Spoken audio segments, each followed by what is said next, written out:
during the raw, rough weather of the Christmas month, the magic of the forgotten county still retains its power and works its mysteries.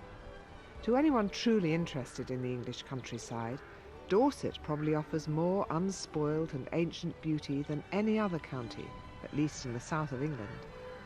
This is, in part, of course, due to its distance from the horrors of London and the M25, but also to the magnificent and satisfying nature of the landscapes, as well as to the courtesy and good manners of the people who live here.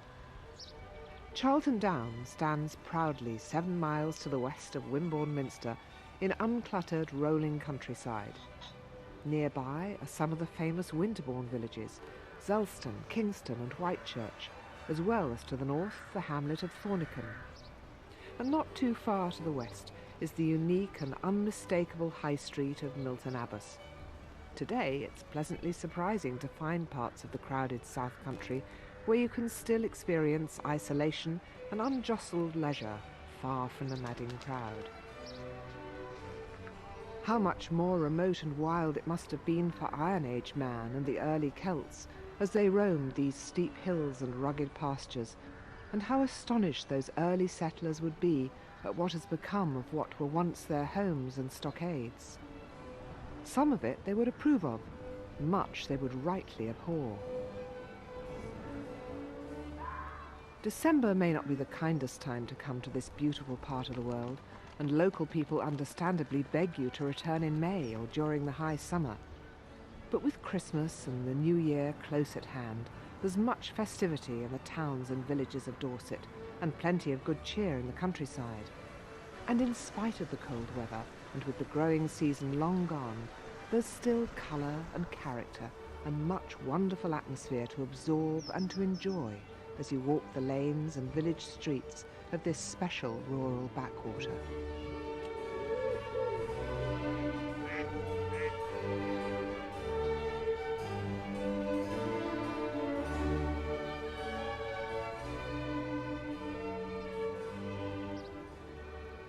At Gorcombe Farm, Thornicombe, close to the north of Charlton Down, all seems peaceful early on a December morning. This is an arable holding with nearly 350 acres of crops, run for 3 generations by the Meaden family. But it's a far from ordinary agricultural enterprise, because father, Randy Meaden, and brothers, Phil and Matt, have decided to do the sensible thing and diversify. And that means tracks for quad bikes, shooting of every kind, paintball, fishing, an indoor swimming pool and jacuzzi, to name just a few. Right, can I have your attention please, guns? Just a few rules for the day. No ground game at all, no woodcocks please, and basically keep it as safe as possible. Everything, plenty of height, plenty of daylight between the birds. With all this round-the-year activity, it's important to try to find time to relax. And today, Rand is setting out to shoot some pheasants with his friends, while Matt and Phil lead the hard-working beaters and pickers up. Today's shoot's a guest day for Dad. It's all old friends of his, a few of the neighbours, just a whole selection of friendly guests. Good out.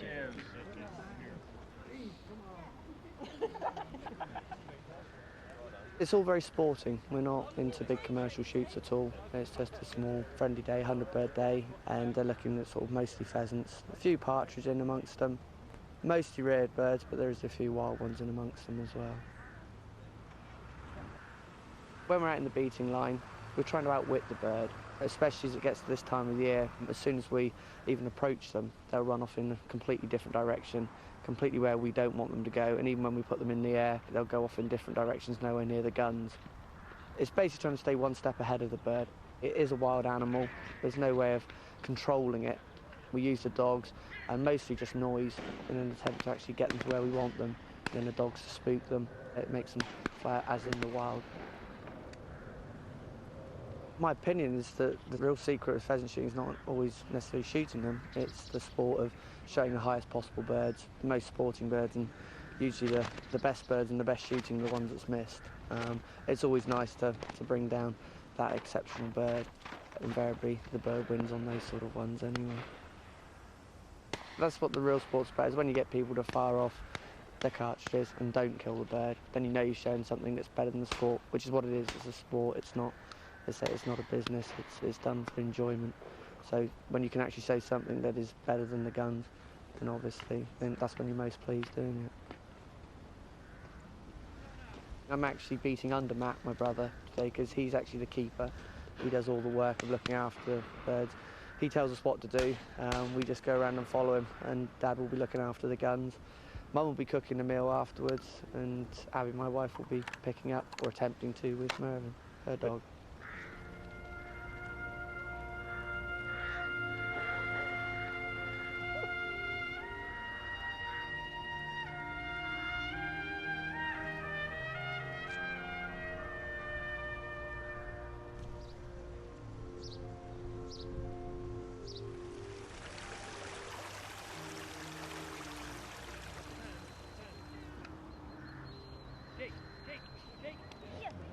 Phil Meaden's wife, Abby, is often in the thick of things at Gorcombe Farm and is teaching her Labrador, Mervyn, to pick up birds on the regular shooting days.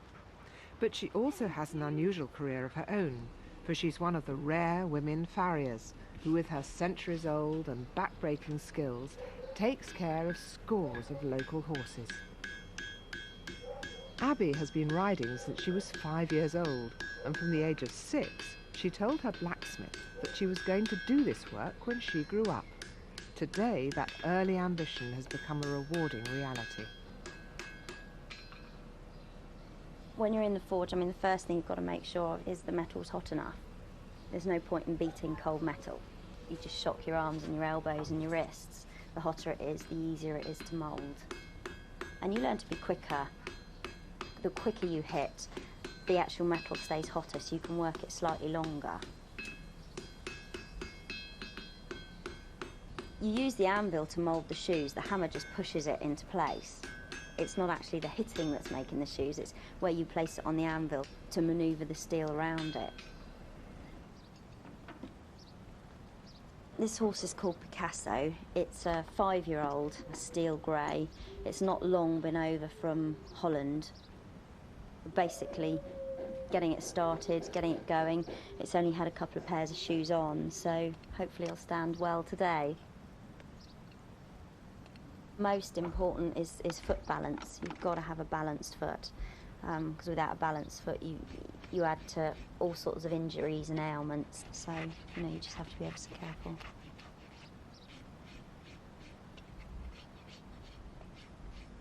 It's lovely to keep sort of traditions going. I don't have a passion to work in the forge because I enjoy working with the horses, but actually I wish I did have more time to work in the forge without actually rushing, because it's a lovely thing to do, and especially in the winter, it's a lot warmer.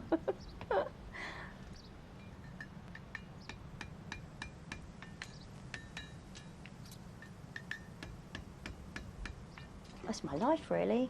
Just a passion more than anything. I've been lucky enough to grow up with them. Can't imagine not having a horse. The plan is that Picasso is going to be an eventer, so hopefully starting them off this next season coming, which will be March, or sort of middle of the season. Depends how he comes on, really. We've only just started show jumping him. We've got a long way to go in dressage, but he's coming together. We'll see. We'll just see.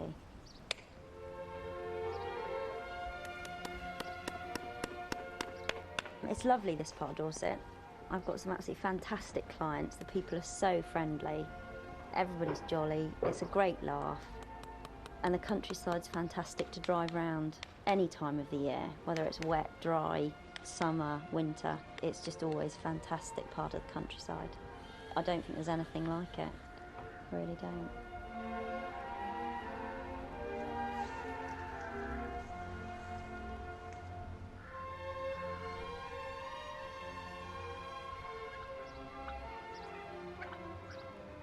With Christmas close at hand, these turkeys at Graham Torrey's Charisworth farm near Thornicombe are blissfully unaware of their future prospects as they gobble away on an early December morning. Members of the Torrey family have been farming in Dorset for many generations, and they are an agricultural force to be reckoned with. While Graham gets on with the traditional farm work, his wife Mary has her own busy career, training point-to-point horses. The season starts in January, so now is the time for these handsome racing machines to be reaching their peak of fitness and stamina. My business with point-to-point horses started probably by chance.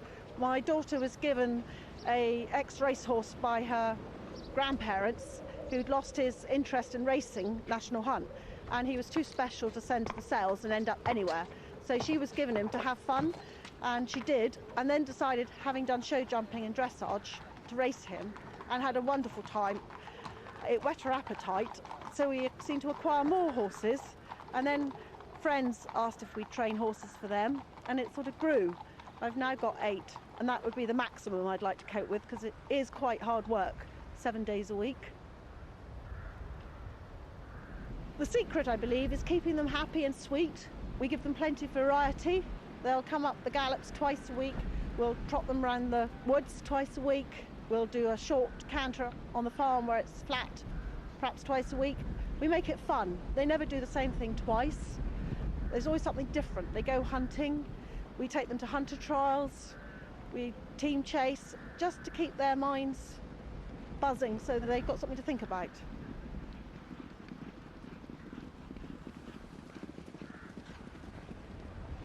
We put them over the fences to get them jumping so their confidence builds up. Emma's riding a horse that she was given a couple of years ago that had been hurdling and running on the flat. And he really enjoys his jumping now, and it keeps his mind fresh to what he's doing. The horse that Nathan is on belongs to some people in the New Forest, and that has been running on the flat and over hurdles. But in fact, this is his second attempt over the fences, and we have to school him to get him ready for when he runs in the point-to-points, which are now not that far away. So luckily he's taken to it like a duck to water.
Northwest Farm above Winterbourne, Kingston has been in the hands of the Webber family for 4 generations. In charge today is Rebecca Webber, who studied agriculture at Sparsholt College in Hampshire and who enjoys the responsibility of looking after 1,600 acres of prime Dorset countryside, with a full-scale arable programme as well as 3 livestock enterprises. These are tough times indeed for farmers, but young and undeterred, Rebecca is proud and pleased to have set her hand to the plough. I came home after college about 15 years ago. Unfortunately, my father passed away 3 years ago, so I'm now farming it by myself. I've never wanted to do anything else other than farming. It's a huge responsibility, and you're responsible for not only animals, but also I've got 2 men that work for me full time. And one of my criteria was that I wanted to keep them working as well as myself and to carry on farming. So yes, I feel some responsibility to my staff and my family. I'm getting married in January, and my fiancé James and I decided that we wanted a joint venture together. And we have a wood up in the middle of the farm that's full of brambles, and we wanted something to clean out the wood, and we saw it in a magazine and said, why not, we'll try it. And a friend of ours sells red breed meat. He bought us the pigs to start with, and we're selling everything to him. It's great fun. They're lovely animals. I've never ever worked with pigs before. They're a lot more intelligent than sheep.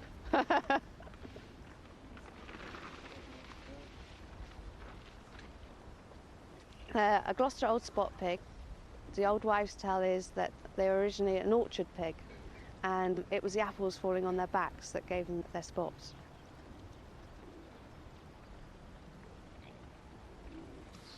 The weaners that we're feeding indoors at the moment will go outside as soon as the weather is dry enough, and may well go into the wood where they look for roots during the day on top of concentrates. I'll get in the pen with them. They would be more fat than a commercial pig, but by doing them outdoors, they run around, so they stay lean. So the one thing, you cannot have a Gloucester spot as an intensive pig, and they have to be done like we're doing it, pretty much free range and extensive. Stuart's been with us since he left school at 15, and he drives the tractor all summer, drilling and cultivating, and then helps me with the sheep and pigs and cattle during the winter. The family came here in 1979. We took it over from my great-grandfather, and we've had sheep ever since then. These meadows are permanent pasture and cannot be ploughed up, so we have to have stock of some sort, and I love sheep.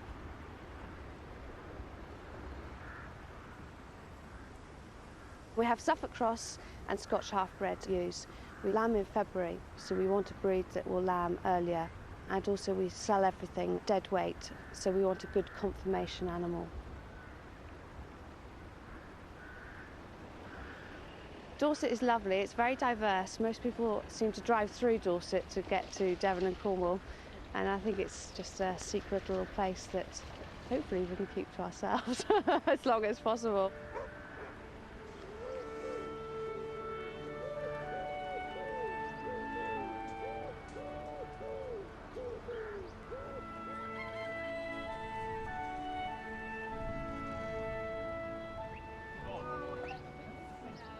Once upon a time, and for centuries, peace and calm reigned in the English countryside. Now controversy seems to be the order of the day.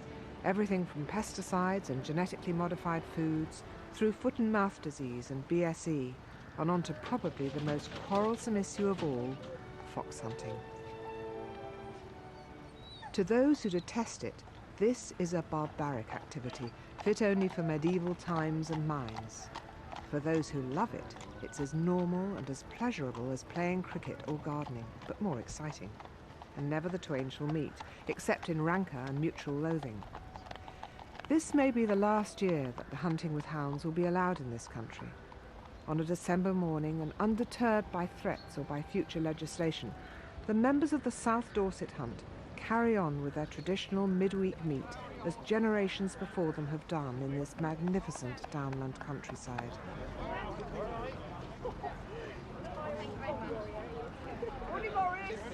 Roger, I'm going to go round down the drive here, back up to the end of the belt. One of the joint masters of the foxhounds, as well as huntsman, is former cavalry officer Mark Pearson. Go back out onto the stubble. Right. Today is a lovely day, and it's a bright, sunny conditions, and you'd never imagined that it had ever rained, but as you know, last week and the week before and the week before that, it poured with rain, and we will always have to bear in mind that we're guests of the farmers and the landowners, and we always have to bear in mind wherever we go, are we going to cause their crops damage? Are we going to upset people? Are the people's livestock going to be upset by us? So whether it's a sunny day or pouring with rain, I have to be aware by seeing beforehand. Just before I started talking to you, I've just been to see 2 local farmers just to check that they're happy I come and where I can and can't go. What do you say to people who say it's a cruel and barbaric sport? There are elements of it which people would find difficult, but at the same time there are many things that go on in the countryside which are harsh, and we are part of a balanced approach to management of the wildlife. I don't hate foxes, but there is a need to see them controlled. We don't control them ruthlessly, we don't take every fox out, far from it. We will take out the weaker ones, and if necessary we will go and try and find and take out one that's causing specific problems, but we like a healthy and balanced population. It's part of our aim to be a conserver of the countryside as people love to see it.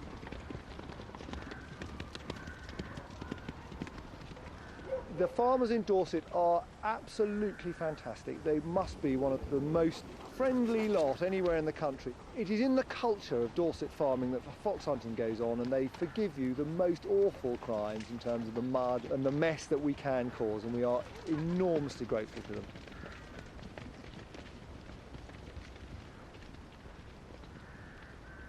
There is no doubt that one of the things that keeps it going is the thrill. They talk about the thrill of the chase. There is no doubt that a lot of people come out, and it is an enormous excitement when you take off, particularly if you've never quite seen the far side, jumping into the unknown sometimes. Some people are absolutely thrilled just by galloping over the countryside.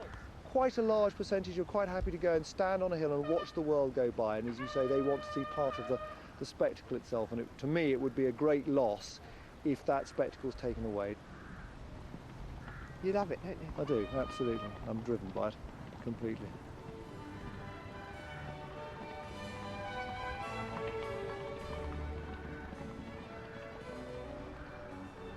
That great Dorset wordsmith, Thomas Hardy, came this way in December 1874 and wrote, "Between this half-wooded, half-naked hill and the vague, still horizon that its summit indistinctly commanded was a mysterious sheet of fathomless shade.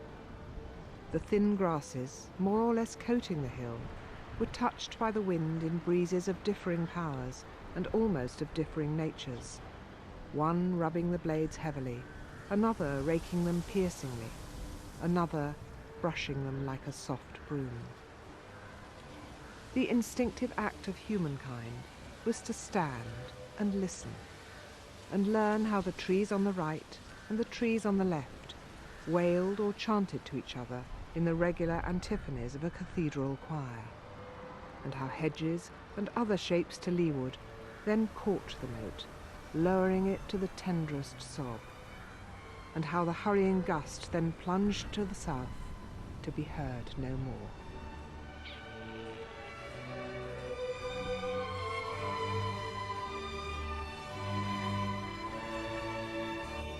Two new compilation videos to accompany the series are available from the Meridian shop. Call 0870 901 9090 or go to meridiantv.com/shop. Still to come this Thursday evening, the bill is at 8 and we're back on the cell block with the Bad Girls at 9.